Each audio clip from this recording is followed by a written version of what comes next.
Welcome to Culture Chats, our weekly, every other day or 2 or 3 times a week conversation with people in our field who are doing wonderful things despite these devastating and unprecedented times that we're in. I am so delighted that our guest today is Brian Boyles. He's the head of Mass Humanities, our partner organization here in the Commonwealth of Massachusetts. Welcome to our program, Brian. Thanks for having me, Anita. It's good to see you. I can't imagine a better circumstance, believe it or not, to be talking about the humanities, to be understanding what the humanities are, but also understanding how, especially when time seems so fluid and unprecedented and confusing and leaving us sort of in a state of paralysis, there's something about the humanities that gives us some grounding, gives us some firm footing, and gives us some sense of context. How do you think about it? Well, I think you put it well. Context is the business that we're in. And I think that we have for thousands of years as human beings tried to figure each other out. And that's exactly what literature does. It's what philosophy does. It's what history does. And in Massachusetts, what I've always been so impressed about is how we do it together. You know, we ask these hard questions of each other. And while we can't do that in the same room right now, we're finding through these other technologies that we have opportunities to talk, you know, opportunities to learn. And with all this content that all of us are digesting right now, I think it's important that we keep our eyes on ways that we can actually get that context and not just comfort, because it's a difficult time. And I think the humanities are there as tools and resources and solace for us. So the word unprecedented is probably the most common adjective to describe the time we're in. So when you think of history, it suggests that we've never seen anything like this before. I'm sure you've given a lot of thought to this. Where in history do you look for context and for understanding? Well, you know, for me, history is as vital to our quality of life as clean water and safe streets. And it's going to be central to our recovery. And it's central right now as we cope with this life being shut in. This is certainly the public health challenge of our time, but it's also a challenge to our spirit and to our souls. And it's not just that we look for the perfect fit from the past and say, well, here's a lesson, there's the flu epidemic of 1918, and that's sort of the medicine or tonic we need. I think it's important that we look to the stories of our past and to the great epic that's the history of the Commonwealth and find some truths. And you know, I always turn to our site, massmoments.org, which every day has a full article about something really fascinating that happened in Massachusetts history. But some things come to mind to me that I think should be fortifying to all of us and provide that context. I look at how our native tribes understood the natural world and how they endured the devastation, including epidemics that were brought on by the arrival of English settlers. There's a relatively new book called This Land is Their Land by David Silverman, and it reorients our understanding of that first encounter to the Wampanoag point of view. And it's essential that we do that sort of reorientation right now, because the challenges we face are so huge. We can't go and look at the exact same sources that we have in the past. We need to explore history that way. Here in Western Massachusetts, we have, you know, hundreds, thousands of people in Springfield and Holyoke who came here after Hurricane Maria. You know, I was in the New Bedford public schools in January and saw families enrolling their children in the wake of the earthquake that happened that month in Puerto Rico. There's a lot of pain there, but there's a lot of strength in those stories and resources that people know how to do. Massachusetts is a history that shows that we're a beacon for immigrants. We have more than 50,000 Vietnamese Americans in the Commonwealth, many of whom arrived here after unimaginable journeys, some of them on cargo ships with babies in their arms. Some of them were those babies, and there's strength there. And I think it's important when we talk about the humanities and history to know that it's both the things we find in books, but it's also in the stories we share while we're together that way. The family stories may not have a scholar sitting next to you, but it's essential right now that if your children are the age, or if you're talking to your parents, even over Zoom, that we talk about what came before, because there's so much resilience in the story of this state. And it's not, again, you know, it's not just picking up history books. I think we can look at novels. We're living in really a renaissance, I think, over the last 5-6 years when it comes to public interest in the legacy of slavery. And we're seeing that manifested in great books of scholarship, but also in novels. I would recommend Colson Whitehead's Underground Railroad, which is, you know, a magical realist book, but it shows the brutality of that time on a human scale that I think we can really draw a lot of lessons from. When I first moved here, I asked, the board members, I said, well, what should I be reading to understand Massachusetts? And 5 or 6 people said Common Ground by John Anthony Lucas. You know, That was the first book I read when I came to Massachusetts 13 years ago. They said, read Common Ground. They're still saying it. it's amazing. But as distant as that may seem from what we're facing right now, it's those histories that we need to look to understand the human struggle, right? Because there's nothing that fits the circumstances. There's no cure that fits the circumstance, but we need to look at those examples. The last week I've been reading Nathaniel Philbrick's Valiant Ambition about George Washington and Benedict Arnold. Now, that may seem far afield, but all through that story are the story of these men from Marblehead and Salem who bring their boats into the American Navy to evacuate soldiers from New York, or help Benedict Arnold on Lake Champlain.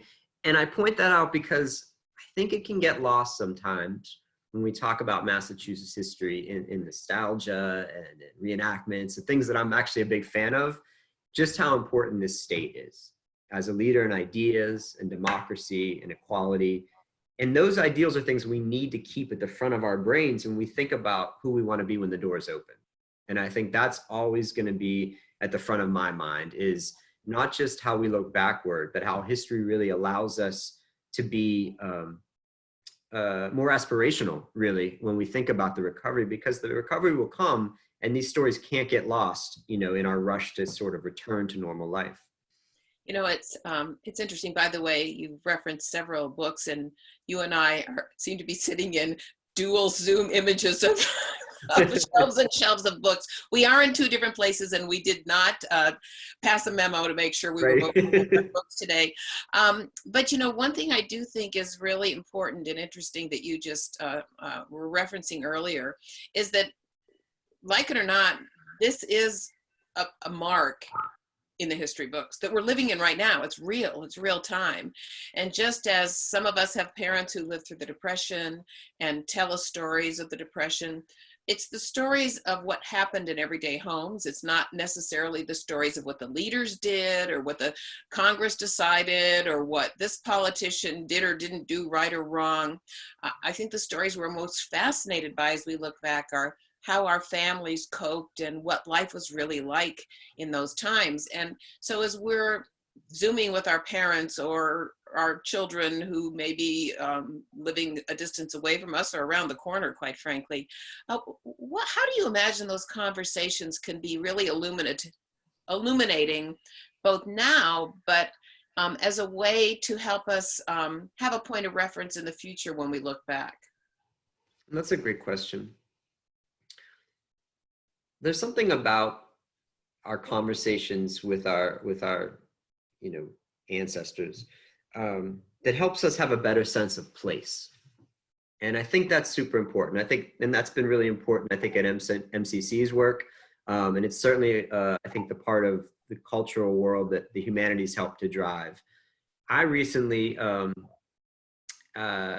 was talking to my mother in Pittsburgh. I grew up in the house my mother grew up in, and her mother grew up in that house. And so there were, 3 generations that had been there. People were laid out for funerals there. Babies were born there. And I really started to talk about what our neighborhood looked like when she was young. And even how that neighborhood started. That the neighborhood I grew up in was the site of the first natural gas well in the country, in Western Pennsylvania. And I was doing some research on this, and there was an explosion that happened right after they did the drilling. And the fire was 100 feet in the air. I think Warren G. Harding was the president and came to the neighborhood to see this. And there ended up being a violence around it. And I remember finding a marker when I was a kid along a stream that told us about that. And the baseball field was named after the well, but we didn't talk about it when I was growing up. And it really wasn't in any of our conversations in public school, in the history classes.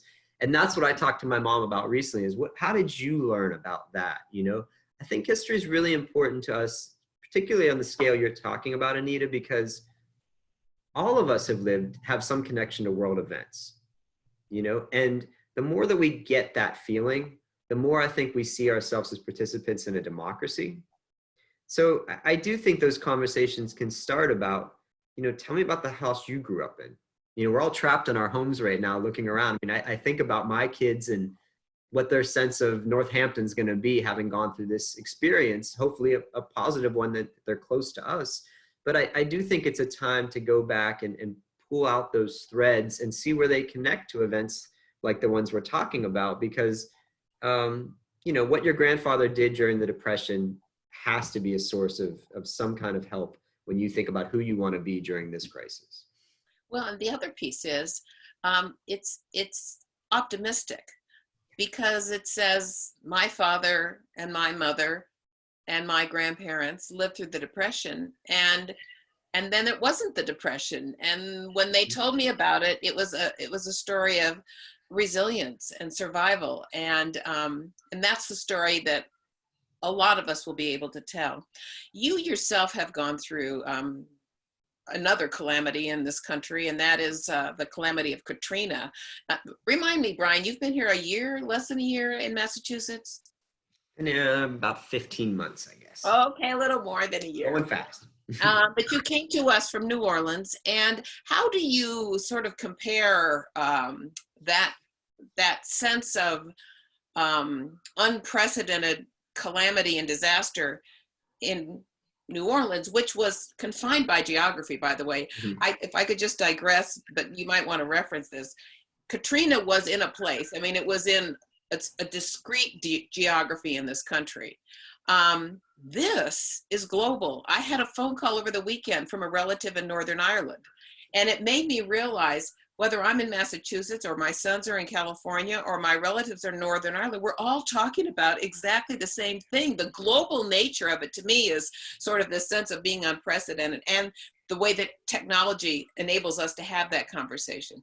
But Katrina was different because it was in a discrete place.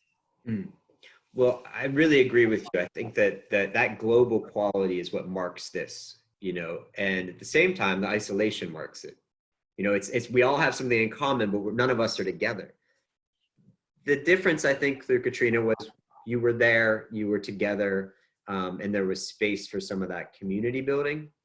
I think what I took, so many life lessons from that experience. So I gone to college there and then moved back after Katrina to help be part of the recovery. So I arrived there towards the end of 2006. You know, culture was vital to reassembling lives down there. The foodways that people had practiced through family ties for centuries, that gave people a sense of home, who were maybe, and I think it's important to say, while the event was local, people were distributed all over the country. So what did they use to rebuild their identities? They used their food, they used their music, they used artistic practice. At the organization I worked for, which was the Louisiana Humanities Council, we really gave priority to hearing from brass band musicians, Mardi Gras Indians, piano players, to understand not just what they were going through with the disaster, but you know, what led up to that? What was the tradition that we didn't want to lose? And how could we build some equity in the process of recovery by saying, no, you get to the front of the line and talk first. And it's not about us shaping that. We really want to hear from you. I think one thing that's, you know, these two things have in common, and this was something people were very sensitive about in Louisiana, you know, you think of Katrina as a natural disaster, correct? It's not a natural disaster. It's a human-made disaster. Those levees were designed improperly, and people made decisions for years and then up until the disaster itself to, you know, handle what was happening. And I think in the current situation, we're also, you know, there's a natural side to it, and there's a part that's very human. And to me, that's very important, because human decisions and human responses, that's what the humanities examines. Those are the choices, you know, and we need to exhume how those choices were made. And a lot of, I think, the meaningful work we did in Louisiana was to look at that, through a variety of lenses. But it's really important as we think about what we want to set right and what we want to understand. There's actually a good, the American Historical Association just put out a statement this morning that I thought was really important. It's on historians.org if anybody wants to take a look. But this is one line from it. They said, the fears, challenges, and permanent changes that will accompany this pandemic are both rooted in a historical context and have historical precedents themselves. How do we look through those lenses as we analyze what's going on? But really, and I think this is the lesson of Katrina, which had tragic ends and positive ends. How do we rebuild a better place? How do we put our culture on a plane that makes sure that it doesn't get wiped away when a disaster like that happens? I think that cultural identity really was unifying to a lot of people. And I hope that here in Massachusetts, and that's why I wanted to speak a little on our local history and local culture, is, we're a globally important place. But those strands, those local ones, and the ethnicities that are here and the different historical moments that have been in Massachusetts, I hope we can gravitate towards those and really use them to keep each other in a cohesive conversation about where we want to go. As we continue to talk, I do want to remind people who are joining us in the conversation today that if you have any questions or comments or something like to add to the conversation, just hit that little QA button down on your laptop and type a question or comment, and we'll share that as part of our conversation. I know, Brian, that you are also thinking very deeply about how you're going to serve and respond to the needs of your grantees. Can you talk a little bit about sort of your approach? Sure. The first couple of weeks, we've really been just doing everything we can to make life easier for our grantees. And that was, a clear priority of our staff from the very beginning, after we made sure that we were all safe and able to work remotely. So we prioritized making our reporting much, much simpler. We wanted to get people the funds that we still had on their projects to them, allow them to make the changes they needed to make, and understand that extensions and all of the things that we usually have a conversation about, we want to make that conversation much shorter, those documents much shorter. As you know, Anita, our Clemente course in the humanities is a very central part to what we do. These are humanities night classes, basically in partnership with Bard College, as well as UMass and Stonehill College, for folks who live within a close range of the poverty line, to earn college credit, but really build community together. Those people are essential to us right now. And so we are announcing this week a fund to be able to provide laptops and internet service to all of those students. I actually, Clemente is part of the national organization, and I had a good conversation with Leela Hilton, who heads the organization, last week. And she told me that, we know there's single mothers and recent arrivals to America and senior citizens who participate in this program. She said, there's a lot of people who are first responders. And what's been amazing is seeing the courses instantly move online where they can. But then she had actually sent me a quote from a woman who in Harlem, because there's a course there, who was riding the subway to her job at a hospital and doing the Clemente course conversation on her phone. We have to support those people. We know that communities of color are being hit in an imbalanced way from this crisis, and Clemente serves those communities. We want to make sure we're doing everything we can. I do want to just pause on that, because I do think it underscores sort of this natural hunger that we have that is fed by the humanities. So I can't imagine being more stressed than being the very individual you just described, on public transportation, on the way to give care to the most vulnerable, while you yourself are vulnerable, and the two of you are at most risk. And yet there was not just an obligation, I suspect, but a real sense of a need to continue to dive into the humanities.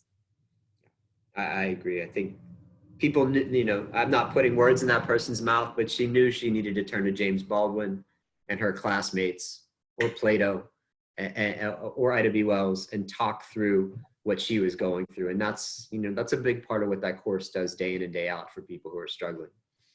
We will this week announce new initiatives to get support to our grantees through cash. So we know that we have a little bit of resources left that we want to make sure goes out to making sure that those projects are done, but really that people have the support that they're currently losing by not being open, by not being able to do fundraisers. All the things that were reflected in the MCC survey, we're going to make sure we get some aid out to those folks initially. We're also looking to create a fund for small museums, historical societies, and historic sites. Again, not a ton of money, but we want to get whatever resources we can because, you know, very relevant to our conversation, we believe those places will be absolutely essential when we come back out of our homes. People are going to need to reconnect in the spaces that they already were connecting in. And I've been really impressed over the last year and a half with how robust and diverse those small museums and historic societies are. We want to be able to support them soon. And so we'll have details on masshumanities.org. I expect by the end of the week on how that's going to work.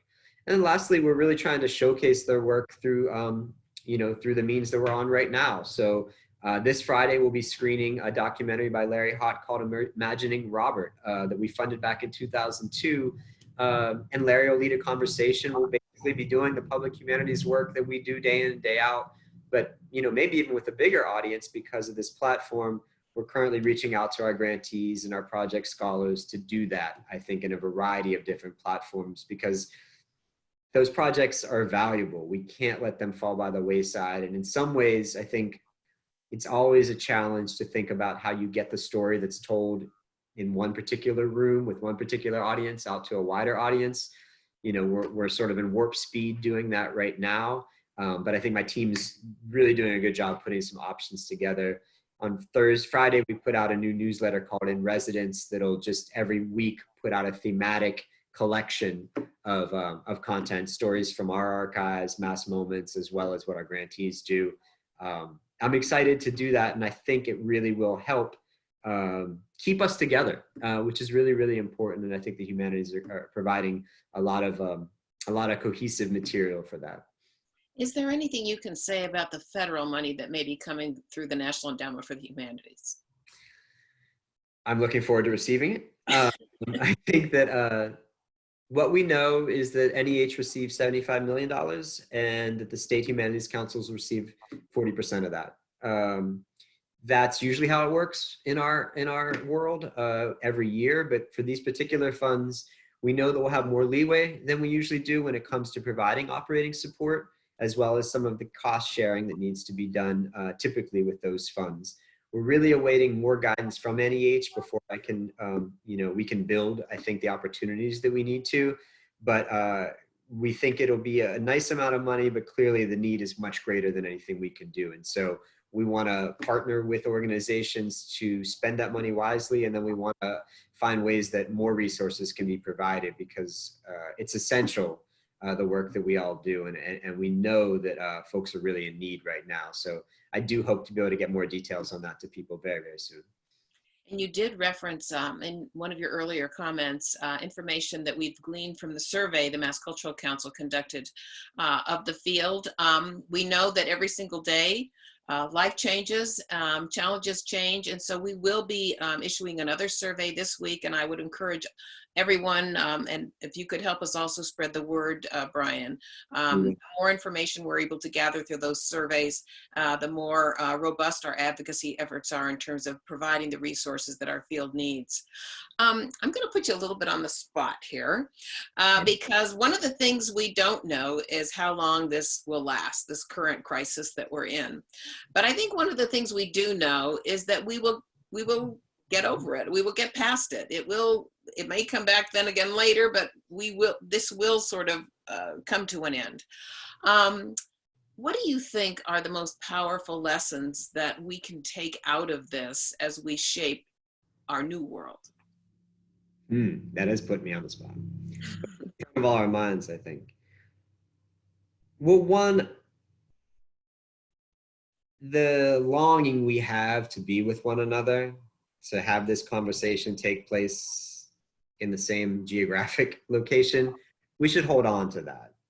We should know that that's important and that we want to get back to that. And we should support the opportunities that are out there to do that once we reopen the doors, and be, I think, grateful, each of us, to the fact that those have been a great part of what we do day in and day out as a state.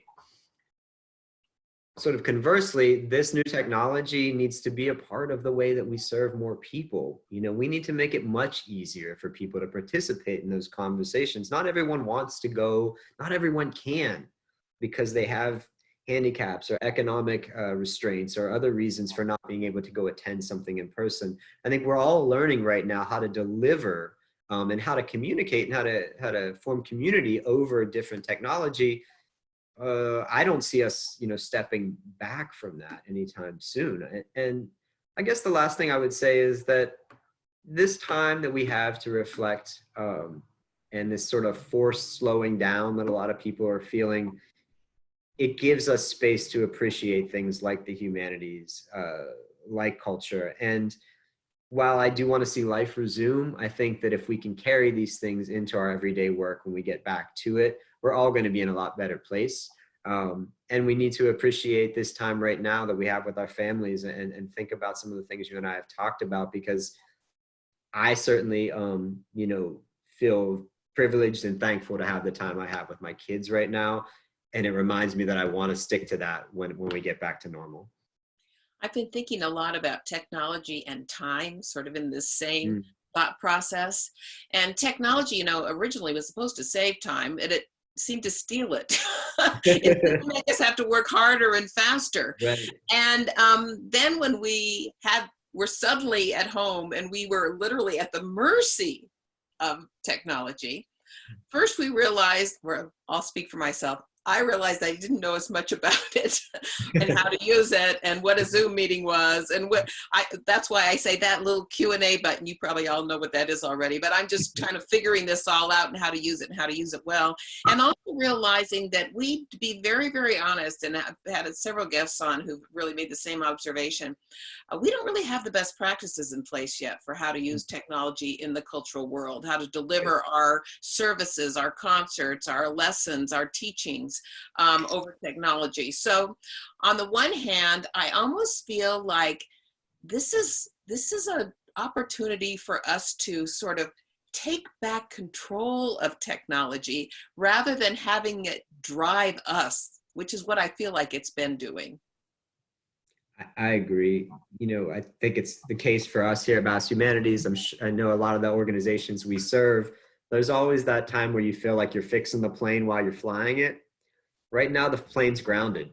You know, so we need to do those fixes, you know, and find those best practices and make manuals of them so that when we can fly again, you know, we can do it without that extra stress of, do I know how to use this technology? This is good workshopping time for that, I think.